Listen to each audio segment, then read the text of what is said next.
saat itu semakin gencar masuknya Wahabi ke Indonesia melalui Sumatera Barat. Motornya namanya Haji Miskin dan kawan-kawan. Lalu menyebar ke seluruh Nusantara, sehingga membuat khawatir para pimpinan pondok pesantren, para ulama, para pengasuh pondok pesantren ini semakin luas, dan itu di-backup oleh pemerintah Hindia Belanda. Maka ada semacam kegelisahan pada para ulama Ahlus Sunnah wal Jamaah pada saat itu. Singkatnya,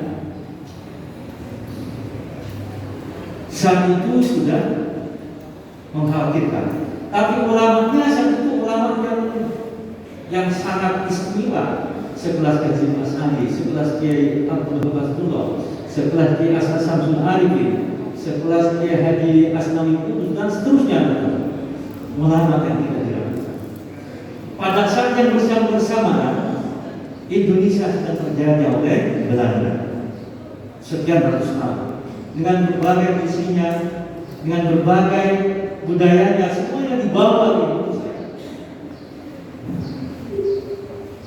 Hanya saat itu tidak ada WA, tidak ada media sosial kayak sekarang. Hanya canggihnya warisan wali yang tadi melebihi dari canggihnya WhatsApp-nya sekarang. Mungkin itu lebih. Dalam kondisi Islam Ahlus Sunnah wal Jamaah diserang saat itu, kalau diceritakan panjang, nanti terlalu panjang, singkat saja.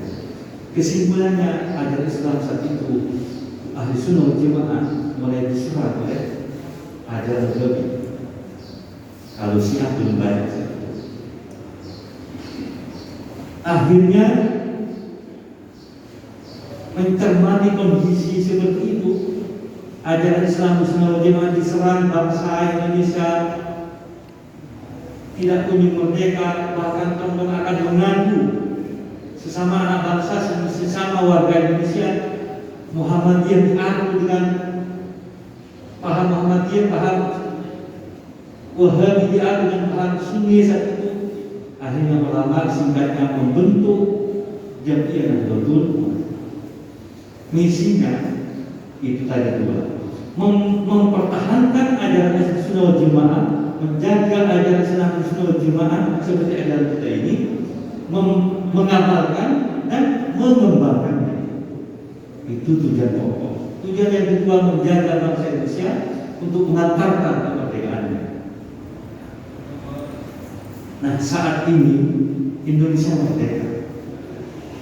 Akan tetapi Indonesia belum merdeka sepenuhnya dalam pemikiran, dalam ekonomi, dan sebagainya. Masih ketinggalan dengan bangsa-bangsa itu. Lalu saat ini ajaran Islam Ahlus Sunnah wal Jamaah diserang kanan kiri. Yang paling keras, yang fundamentalis, ada Wahabi, ada Islam Salaf, ada Syiah, ada di sebelah kanan. Semuanya ini menyerang Ahlus Sunnah wal Jamaah yang ala Nahdlatul Ulama. Kemudian sampai lahir dari sekarang ini NU bawa Wahabi, NU rasa Wahabi, NU rasa HTI, orang NU rasa sebagainya. Ini yang dikatakan. Bukankah Bapak tidak pernah melihat di media sosial orang NU sendiri menyerang ulamanya sendiri, warga NU menyerang ketua umum NU? Mestinya tidak begitu. Kalau di Lontang ada persoalan dengan yang tidak paham dengan situasi NU, tanya ke Imam Hambali. Jangan nge-share terus di media, jangan menanggapi, jangan mudah percaya kepada pihak-pihak yang sengaja meretorkan Nahdlatul Ulama. Karena tidak semuanya itu. Ada punya NU itu banyak yang kurang pasti. Karena pengurus NU mulai dari PB sampai dengan itu ada manusia biasa yang tidak maksud. Akan tetapi orang NU cara menyikapi bukan untuk benar, tapi diskusikan internal di dalam, mencari tahu hakikat yang sebenarnya bagaimana kejadian dan sebagainya. Ini di kanan. Lalu yang di kiri ada ada komunis, ada sosialis dan sebagainya. Ini juga menyerang ke kelompok kita. NU semua menjadi sasaran serang mulai dari yang paling keras sampai ke yang paling mudah. Lalu kalau kita tahu kondisi seperti ini, apa yang harus kita lakukan agar anak kita tetap sama agamanya dengan kita, bisa bertahlilan, bisa mengirim Fatihah nanti kalau kita sudah meninggal dan seterusnya. Sementara serangan bertubi-tubi. Siapa yang menyerang? Semua kelompok-kelompok menyatu. Ada yang berkepentingan agamanya, ada yang negara tertentu berkepentingan ekonomi Indonesia, menguasai Indonesia, ada ini disatukan. Adu dulu agamanya, recoki agamanya agar tidak tentram, setelah tidak tentram tidak sempat membangun, setelah tidak sempat membangun, potensi alamnya sudah ambil semuanya mereka. Bisa saja sih. Kalau kita ini sudah tahu seperti ini, sekali lagi apa yang harus kita lakukan yang bisa menjawab kemaslahatan agama dan kemaslahatan bangsa hanya NU bagi Indonesia. Lalu Muhammadiyah. Tapi yang paling masih kompak itu adalah NU. Itulah beratnya bahwa Bapak sekalian dalam melaksanakan program kita. Bagaimana cara melaksanakan program yang disusun oleh pemerintah, oleh pemerintah dan sebagainya? Pertama, mensolidkan diri pengurus antar pengurus. Pastikan pengurus ini betul-betul menabung, terorganisir dengan baik. Ini menjadi penting. Ini syarat pertama untuk melaksanakan program. Sayyidina Umar mengatakan batilun bididomin qad yablimul haqqu bila nidom. Sesuatu yang batil, sesuatu yang jahat, kadang-kadang itu bisa mampu mengatakan sesuatu yang suatu kebenaran kalau itu terorganisir dengan baik, kalau ditiru. Sebaliknya, yang kita ini baik-baik, keagamaan, kebangsaan, program susun, rapat tiap hari, tapi tidak mengatur, tidak terorganisir, saling tunggu dan sebagainya, maka kita akan ada terjadi tumpukan angan-angan dan tumpukan program yang tidak akan menyentuh kepada warga nanti. Ini hal-hal yang pantas kita tancapkan dalam pikiran kita. Sekali berikrar seperti tadi itu, maka harus siap untuk melaksanakan amanat yang diberikan oleh dan betul warga. Dan ini akan terus-menerus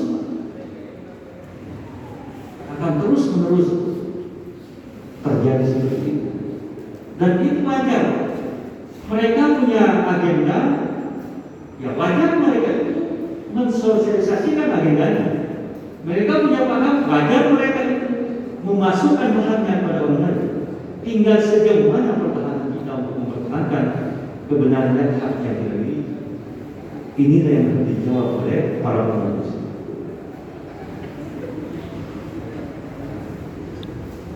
Kemudian terkait dengan situasi ya, saat ini kan seperti apa ya, blunder gitu. Di ini ajarannya diserang. Ini dibilang bid'ah, ini dibilang rapat, ini dibilang muslim dan sebagainya. Itu bukan mempan diserang lagi pengurusnya difitnah, ini liberal, ini Syiah, ini tidak legitim dan sebagainya. Maka kalau terjadi seperti itu, jawabannya adalah mengkompakkan diri pula. Kalau misalkan di antara pengurus memang ada yang salah, katakan ada yang kurang benar. Kalau NU itu kita sepakati itu adalah milik kita bersama, rumah kita bersama, masa kalau titiknya itu bocor, kalau kita punya rumah tetangga, Tentunya tidak boleh begitu. Mari genting yang cocok itu perbaiki baik-baik.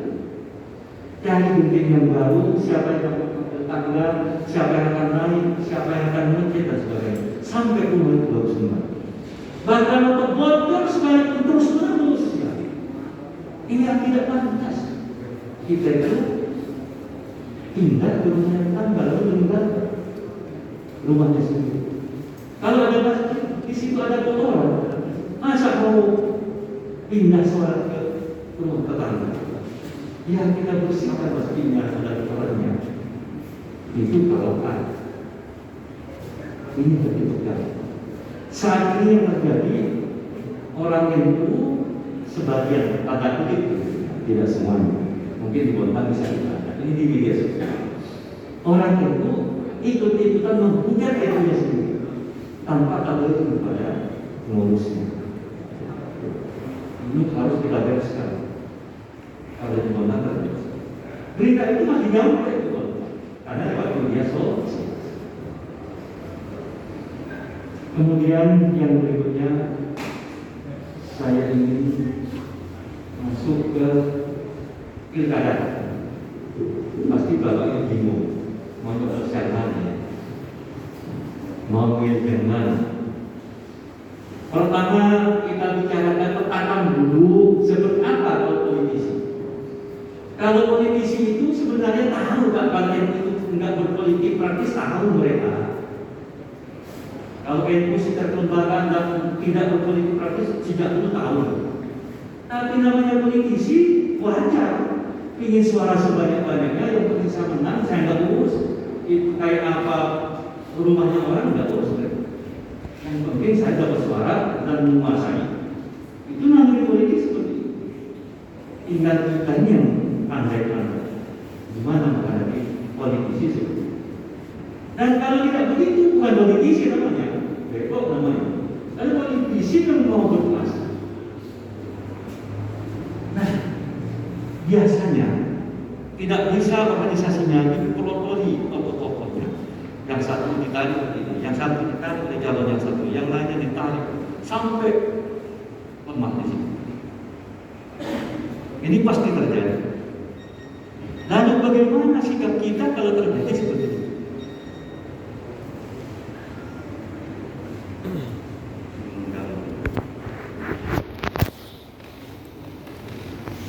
NU sudah ada aturannya. Secara kelembagaan tidak boleh berpolitik praktis. Tapi masing-masing warga NU sebagai warga negara punya hak politik masing-masing, punya kebebasan menentukan masing-masing. Kemarin saya PWNU sudah menyurat di seluruh Kalimantan Timur. Tinggal dibaca oleh PJN. Bagaimana caranya tentang atribut tidak boleh dipakai kampanye dan sebagainya. Kalau aktif di pengurus harian maka harus nonaktif kalau mau menjadi tukang. Akan tetapi NU yang begitu besar ini, yang perangkatnya cukup banyak seperti ini, lengkap semuanya, jemaahnya jelas, kegiatan jelas, juga sangat wajib ketika NU tidak punya peran penting dalam proses suksesi kepemimpinan sebuah daerah. Masa mau jadi penonton saja? Masa hanya kata-kata orang saja? Tentunya juga tidak adil juga begitu. Peluang tadi warga NU yang punya hak untuk memilih itulah dimainkan dengan baik, sehingga peran politiknya itu bisa bermanfaat sebesarnya, bertanggung jawab, bermartabat, dan ujungnya diridhoi oleh Allah Subhanahu wa Ta'ala. Caranya bagaimana? Yang menadam tadi terorganisir tadi. Kalau misalkan pengurus NU ada tidak sama, satunya ikut yang merah, satunya ikut yang hijau, bedanya itu berbedanya berangkat dari kantor ini, silakan menyebar kemana-mana. Kalau itu terpaksa, selesai itu kembali ke kantor ini pakai baju lagi NU. Jangan membawa sisa dari luar yang berjibaku ke ruangan kantor ini. 5 tahun tidak selesai. Amber NU-nya, mereka yang sudah menang tidak ingat ke kita, mereka banyak dapat sesuatu, kita 5 tahun terakhir terus. Ini harus dihindari.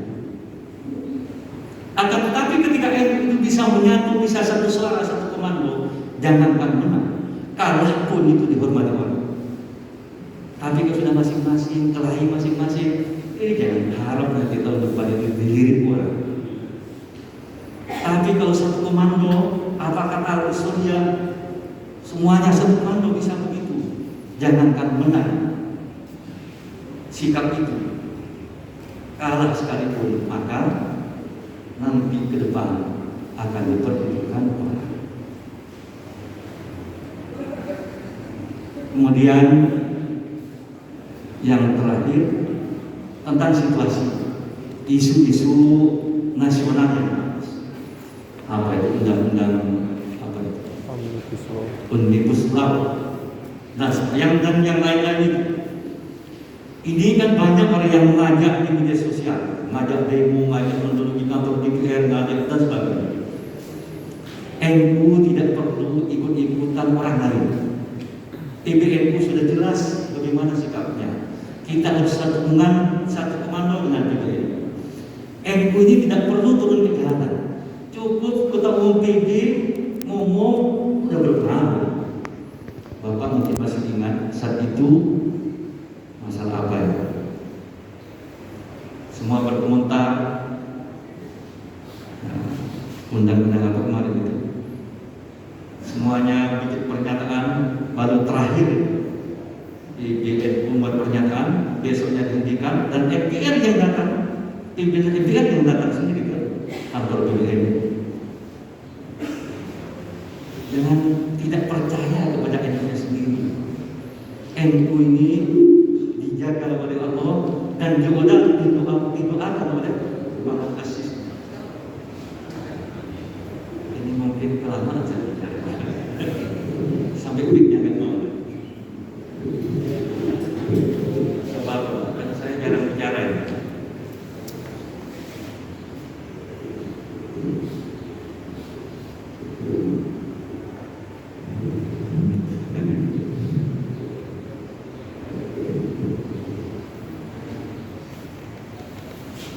Jadi dalam menyikapi perkembangan situasi yang bersifat nasional ke daerah, warga NU tidak perlu ikut-ikutan demo ke jalan. Apalagi kalau pakai atribut NU, itu salah, Pak, tidak benar, tidak strategis. Berarti kita NU yang sudah besar turun pangkat, jadi kacakan lagi dengan orang lain.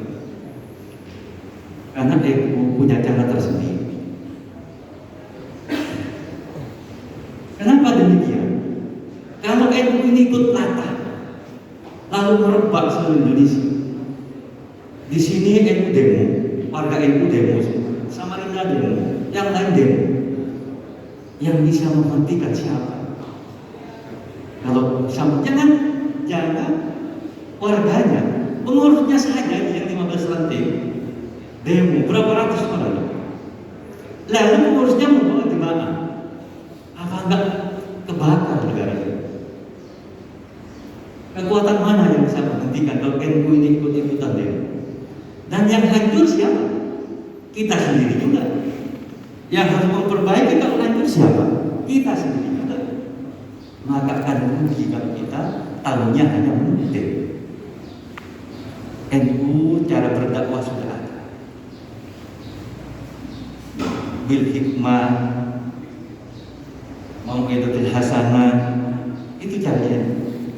Wajadilhum billati ahsan, terus itu yang dipakai oleh konsep Al-Quran. Sekarang kan lagi ngetren gitu Pak, demo-demo lagi ngetren. Itu juga ada yang biayai, juga ada yang mendesain. Orang NU hanya diajak saja, yang dapat sesuatu ya orang di sana. Ngapain kita ikut?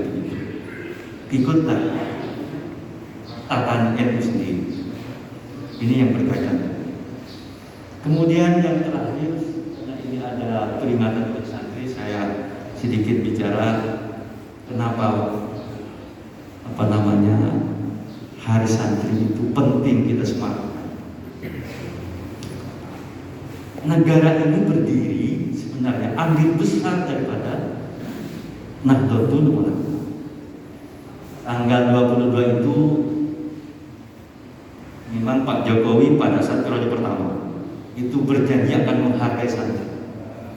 Setelah Pak Jokowi itu betul-betul naik, ingin mewujudkan wajah janjinya, ingin membuat hari santri. Pilihan pertama disepakati oleh banyak orang, banyak organisasi, itu adalah tanggal 1 Muharram. Tanggal 1 Muharram ini kan tahun baru Islam sudah. Walaupun tidak ada wali santri sudah merah tanggalnya, libur sudah. Lalu PBNU dengan segala narasinya, dengan segala argumentasinya mengusulkan tanggal 22 Oktober. Itu yang paling pas menjadi wali santri untuk konteks Indonesia. Karena tanggal 22 itu adalah lahirnya resolusi jihad, kesepakatan jihad. Indonesia ini merdeka tahun 17 Agustus 1945. Tapi tidak lengkap ke negara, masih gonjang-ganjing. Dan negara-negara tidak banyak yang memberikan dukungan, negara-negara di seluruh dunia. Kemudian sekutu mau kembali. Pak Karno, Bung Karno pusing saat itu. Lalu konsultasi dengan Jenderal Sudirman, Panglima Besar saat itu, agar konsultasi dengan kita. Ini terjadi, negara terjadi seperti ini situasinya. Jawa Barat sudah dikuasai oleh sekutu, Jawa Tengah dikuasai oleh sekutu kembali lagi, Sumatera sudah dikuasai, tinggal Jawa Timur yang masih belum disentuh. Lalu Kiai menerima utusan dari Jenderal Sudirman. Singkatnya, mengambil kesimpulan bahwa Bung Karno mengutus itu bukan sekedar minta pendapat, tapi Kiai langsung anggap bahwa saya yang harus turun tangan. Akhirnya beliau menarik sejarah bahwa Indonesia ini diputuskan di Banjarmasin melalui muktamar Banjarmasin ke-33 masalah. Hukumnya Indonesia ini adalah negara Islam, hukumnya secara syariat. Artinya negara Islam harus dipertahankan oleh umat Islam. Karena itu dianggap mau membubarkan negara, mau mengganggu agama sesuai dengan naskah resolusi jihad itu. Maka Kiai Hasyim Asy'ari menyatakan bahwa mempertahankan negara kesatuan Republik Indonesia adalah hukumnya fardu ain, adalah fardu ain, membela fisabilillah. Lalu beliau mengumpulkan ulama-ulama Jawa dan Madura bersidang mulai tanggal 1 sampai 21 dan 22 Oktober, maka diputuskanlah resolusi jihad itu. Dengan resolusi jihad ini bangkitlah semangat orang-orang Jawa Timur, hari-hari Surabaya saat itu untuk menghadapi tentara sekutu yang kembali ke Indonesia. Ada perang berkecamuk tanggal 26. Setelah itu, setelah ada resolusi jihad 22, semangat perang, semangat membela Timbul, terjadilah perang rakyat tanggal 26, tanggal 27, 28, 9, 29. 4 hari perang rakyat berkecamuk. Tidak kurang daripada kurang lebih 60.000 hari-hari Sudoyo tewas.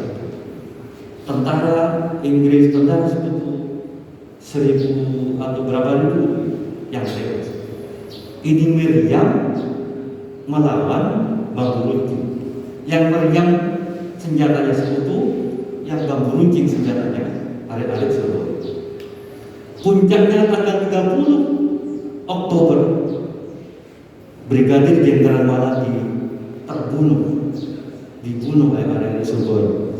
Konon dalam sejarah, kata sejarah yang menabrak di mobilnya itu adalah santri bernama Harun, santri Teguireng, dan ini juga ikut tewas karena kita segera lari, masih menonton kayak memeledaknya, hanya tewas dulu. Hari meninggalnya Jenderal Malaki semakin marah itu tentara Inggris. Maka ultimatum, kemudian tanggal pecahlah perang 10 November. Terjadi itu sebagai Hari Pahlawan. Pada tahun 90-an, tahun 90 yang lalu, itu peringatan Hari Pahlawan ke-45. Saat itu, tahun 90 itu, didaulat berbagai tokoh-tokoh sosialis. Pahlawan ini, pahlawan ini, pahlawan ini, pahlawan.